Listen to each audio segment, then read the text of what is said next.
Bom, eu estou aqui de volta com o nosso amigo Sacolinha, que vai continuar com a entrevista que a gente estava fazendo ontem sobre literatura.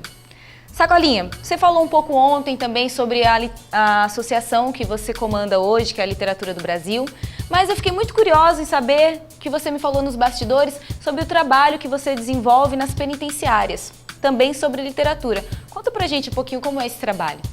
Eu já vinha fazendo um trabalho nas Fundações Casas, antigamente FEBEM, né? Onde eu ia lá para falar de literatura com a molecada. É engraçado que no primeiro dia que eu fui lá, eu falei, eu vim falar de poesia. Pô, poesia, tio, isso é coisa de mulherzinha e tal. E aí eu comecei a recitar uma poesia muito conhecida no meio deles, que diz assim, tudo vai, tudo é fácil, irmão. Logo mais vamos arrebentar no mundão. Aí ele levantou a mão e falou, não, mas isso aí não é poesia, isso aí é música, tio, isso aí é Racionais MCs. Eu falei, não, é poesia do Mano Brown. Aí a gente cantou, tudo vai, tudo é fácil, irmão. Aí eu falei, agora é a música do Racionais MCs. Ele falou, bom, então se antes era poesia, então eu gosto. Eu falei, tá vendo? É que às vezes a gente não sabe que gosta, né, daquilo que conhece, mas acha que não conhece também.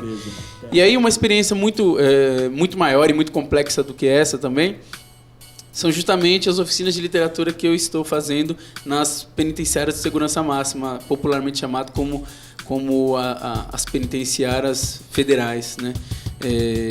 Lá onde está Elias Maluco, onde está Fernandinho Beiramar, onde está Marcola, enfim, essa galera aí, os chefões do crime também. E é justamente um espaço onde a gente vai falar de literatura para quem já conhece literatura, já lê, porque eles ficam presos 22 horas por dia na cela, são celas separadas, e 2 horas por dia eles saem só para tomar um banho de sol. Então, 22 horas por dia preso numa cela é muito tempo. Então, eles dormem 8 horas, 10 horas por dia, e o restante eles procuram jogar xadrez entre as celas, né, gritando, ou leem, ou fazem musculação também lá, flexão, enfim, abdominal, porque não tem também esses aparelhos lá dentro. E aí, o que eles fazem é ler bastante. Leio e muito.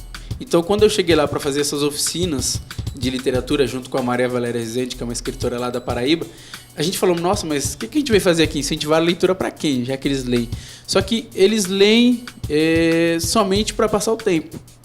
Então, a gente começou a fazer oficinas de literatura de interpretação do texto literário, porque eles liam somente, né? Eu estou lendo aqui, passou o tempo, tá bom.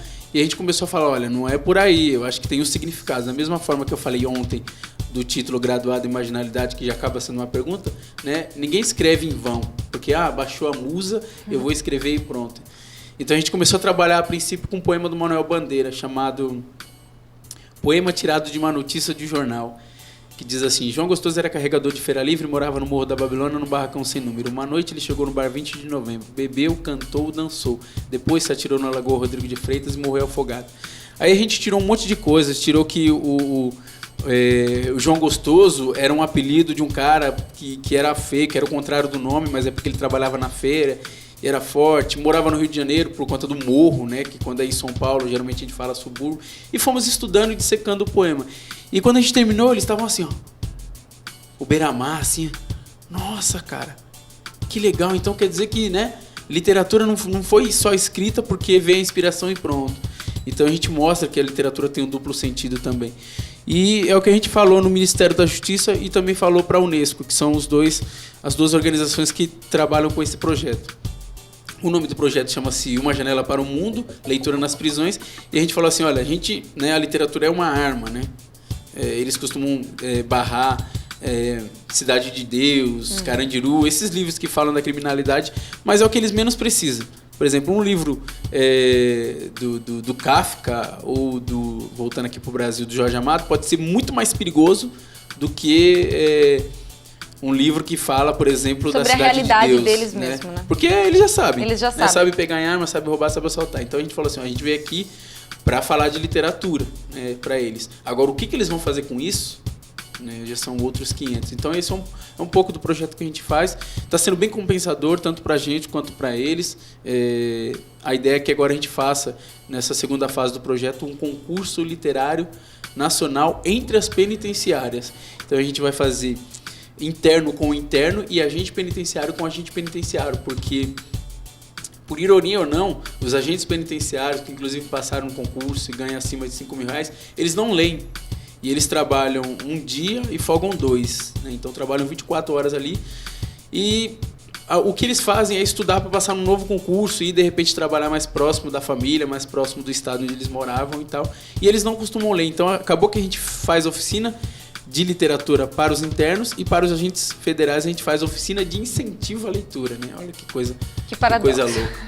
Então tem entre os agentes penitenciários também tem alguns que inscrevem. Então a gente também vai fazer também o concurso, né, para os agentes, porque a gente ouviu algumas coisas lá, a gente que trabalha aqui, que está defendendo a sociedade, não tem direito a oficinas. Agora vem escritores renomados de fora para fazer oficinas para os presos, para os bandidos e tudo mais. Mas enfim, né?